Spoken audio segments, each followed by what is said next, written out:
Thank you, Michael. After listening to our last honoree, $75 billion doesn't seem like very much.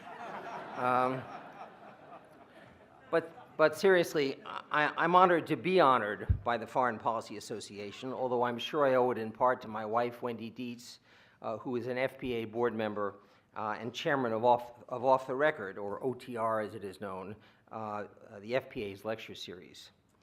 But my appreciation stems also from the FPA's distinguished history, which spans almost a century now.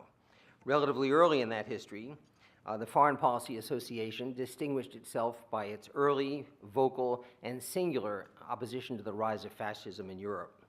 It has evolved into an institution which has managed to be influential without being elitist, and which has successfully sought to educate all who are interested on the interrelationships of a world in which faraway events are quickly transmitted through media and markets to our kitchens, to our desktops, and to our trading floors, whether we like it or not. Some weeks ago, the Wall Street Journal ran an article on Robert Kagan's new book, The World America Made, which reminded us that this country has played an inordinate role in shaping the modern world as it is. Going forward, the only thing more dangerous than a world with too much American involvement might be one with too little American involvement. By the way, Wendy has secured Robert Kagan as a speaker at OTR later this year. It is slightly, but maybe only slightly, anomalous that travelers should be honored by the FPA. If you had asked me about 5 years ago what travelers' global orientation was, I would have answered that I suspected, but wasn't sure, that a slim majority of our management committee actually held current US passports, and a few had even used them on vacation.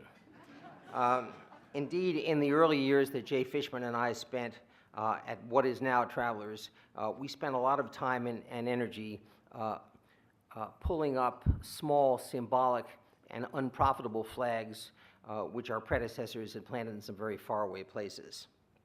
But that's changed. We now have a large contingent working in India.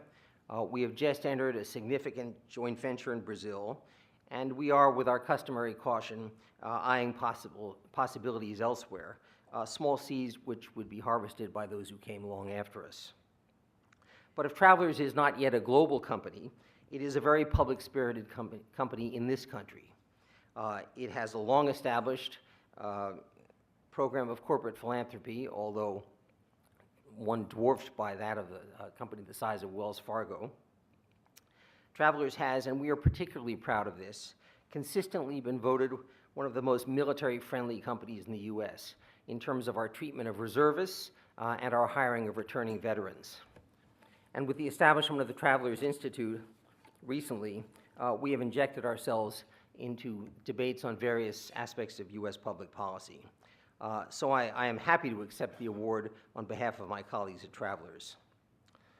Finally, and most important, I want to thank my Travelers colleagues, the friends of Travelers, and my friends who supported the FPA and who attended this dinner. All of us who live and work in this town are continually besieged by requests to support this organization or that, or honor this person or that. I am very grateful for your support, and receiving it is more gratifying than any award. Thank you very much.